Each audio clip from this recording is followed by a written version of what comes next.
नमस्कार दोस्तों, आज की इस वीडियो में हम लोग कोलकाता रेप केस की पूरी कहानी को डिटेल में समझने वाले हैं, समझने की कोशिश करने वाले हैं कि वाकई उस केस में क्या क्या डेवलपमेंट हुआ है और किस तरीके से ये घटना हुआ था और इसमें कौन कौन आरोपी थे और सरकार क्या बचाने की कोशिश कर रही थी आरोपी को, और क्या हॉस्पिटल वाले भी इस मामले को दबाना चाह रहे थे।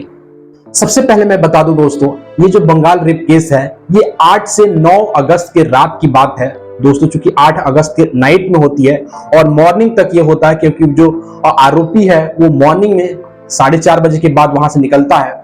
चेस्ट एंड मेडिसिन की सेकेंड ईयर पीजी की स्टूडेंट थी। वो अपने शाम को अपना पूरा ड्यूटी करने के बाद 11 बजे आकर के वो सेमिनार हॉल में आकर के खाना पीना अपने दोस्तों के साथ खा करके सेमिनार हॉल में थकने के बाद वो आराम कर रही होती है। उसकी पहले की चीजें मैं बताऊं, जो आरोपी है दोस्तों जिसका नाम है संजय रॉय, वो कोलकाता पुलिस में एक वॉलंटरी सिटी वॉलंटरी में काम करता है, जो कि एक मानदेय पर काम करता है। वो अपने आप को एक पुलिस वाला बताता है और पुलिस वाले का टी शर्ट वो पहनता है। जनरली लोग उसको पुलिस वाला ही समझते हैं और वो हॉस्पिटल में कभी भी जा सकता है, किसी भी सेक्शन में जा सकता है, उसे कोई रोक नहीं सकता है। वो जनरली काम क्या करता है दोस्तों, वो वहां पर किसी भी मरीज को वहां पर भर्ती करवाता है। भर्ती क्यों करवाता है? क्योंकि उससे कुछ पैसा मिलता है। आपको पता होगी किसी भी मेडिकल कॉलेज में अगर किसी मरीज को एडमिट करना है तो बहुत सारी प्रॉब्लम होती है, लेकिन संजय रॉय जो है उससे अगर लोग मिलते हैं तो वो आसानी से उसको एडमिट करवा देता है, उसके बदले वो पैसा ऐंठता है मरीजों से, पेशेंट से। सेम यही घटना हुई 8 अगस्त के दोपहर में। उसने एक मरीज को उस हॉस्पिटल में एडमिट करवाता है। वहां से एडमिट करवाने के बाद वो रात में 8 बजे करीब में आता है, उस मरीज को देखता है और फिर से वो चला जाता है। फिर वो रात में 11 बजे आता है और किसी दूसरे मरीज को, दूसरे पेशेंट का जो कि ऑपरेशन होना है, उससे मिलता है, उसको देखता है और उसके बाद वो हॉस्पिटल में थोड़ा इधर उधर टहलता है, घूमता है। सीसीटीवी कैमरा में ये देखा गया कि संजय रॉय है वो सेमिनार हॉल में वो रात में 2 बजे एंट्री करता है। 2 बजे एंट्री करने के बाद वो कुछ समय के बाद वहां से निकलता हुआ दिखाई देता है। हॉस्पिटल का स्टाफ जैसे ही सेमिनार हॉल में जाता है वो देखता है तो उसकी आंखें फटी की फटी रह जाती हैं। वो देखता है कि एक डेड बॉडी है जो कि खून से लथपथ है। वो समझ नहीं पाता, वो चिल्लाने लगता है, चीखने लगता है। उसकी आवाज को सुन करके बाहर से लोग आते हैं और देखते हैं तो वहां पर जो ट्रेनी डॉक्टर है उसके साथ रेप, उसके शरीर खून से लथपथ है। अब सारा हड़कंप मच जाता है। तो पहले तो जो हॉस्पिटल है, चूंकि वहां के जो प्रिंसिपल होता है वो इस मामले को दबाने की कोशिश करता है कि हॉस्पिटल की बदनामी ना हो जाए। ऐसी ये थियरी निकल के आ रही है सामने। तो हॉस्पिटल का जो प्रिंसिपल है पहले इस मामले को दबाने की कोशिश करता है। बाद में वो लड़की के घर वालों को फोन करता है, उसके पेरेंट्स को फोन करता है कि आपकी लड़की बीमार है, आप हॉस्पिटल आ जाइए। लड़की के पेरेंट्स जैसे ही हॉस्पिटल आते हैं उनको 3 घंटे वेट करवाया जाता है, बच्ची से मिलने नहीं दिया जाता है उनके पेरेंट्स के हिसाब से।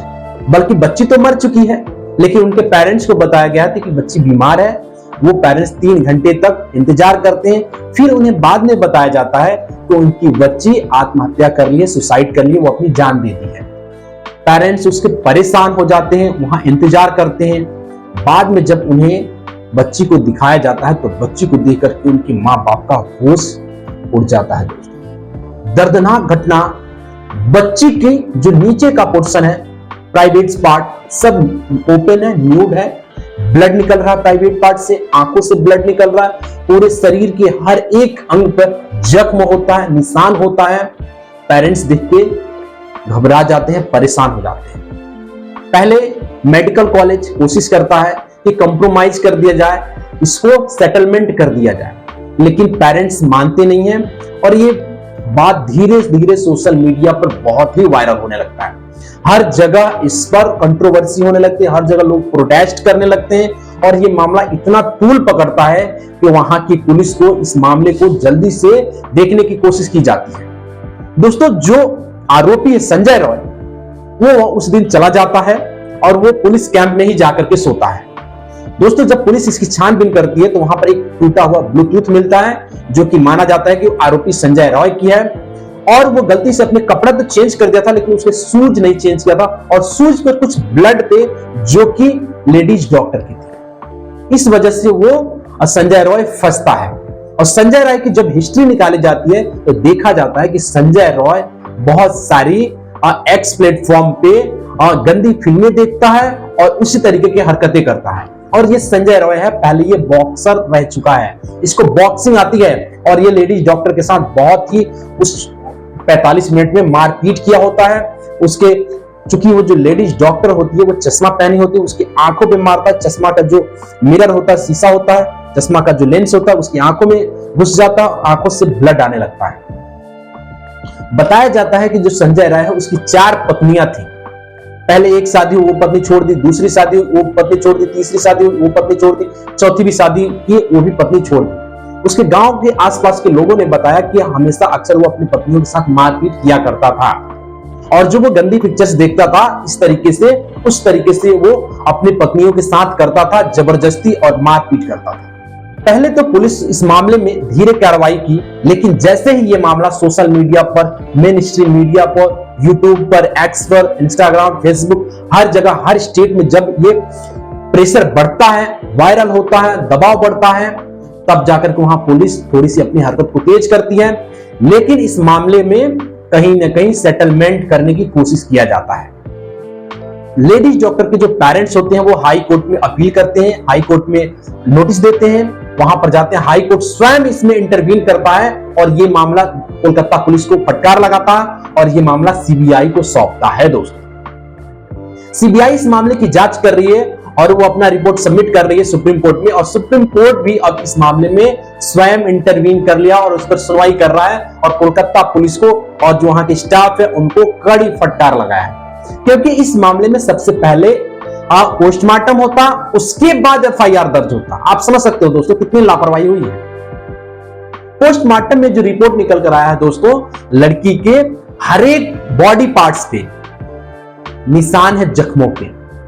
समझ सकते हो किस तरीके से बुरी तरीके से पहले इसको मारपीट किया है और उसके बाद से बलात्कार किया है, रेप किया है। कितनी दरिंदगी भरी ये काम है दोस्तों। आपको याद है निर्भया जैसे कांड हुआ था, ये निर्भया 2.0 है दोस्तों। ऐसे तमाम केसेस हमारे भारत में होते हैं और आपको पता है कि सीबीआई भी जांच करती है, लेकिन कितने केसेस में सजा मिलती है आपको पता है। आपको पता है कि किस तरह से इस मामले को सस्ते बस्ते में डाल दिया जाता है दोस्तों। इस मामले की पूरी कहानी मैंने आपको आज इस वीडियो में बताया है दोस्तों। इस पर सुनवाई चल रही है, आगे क्या अपडेट होगा मैं आपको बताऊंगा। आपको इस मामले में क्या कहना है, आपको क्या कहना, सरकार का इसमें कदम क्या होना चाहिए, कोर्ट का क्या होना चाहिए, आप अपनी राय कमेंट सेक्शन में बता सकते हैं। और मैं चाहूंगा कि भगवान उनकी आत्मा को शांति दे, उनके माता पिता को ये दुख सहने की शक्ति दे और इस केस में न्याय हो, जस्टिस हो। और हर एक हॉस्पिटल्स में आजकल इलाज कम हो गया है। क्यों? क्योंकि डॉक्टरों का कहना है कि अगर हॉस्पिटल में डॉक्टर ही सेव नहीं रहेंगे तो इलाज कैसे करेंगे। दोस्तों, इस पूरे मामले पर आपका विचार, आपका राय क्या है, मुझे कमेंट सेक्शन में जरूर बताइएगा। नमस्कार, जय हिंद दोस्तों।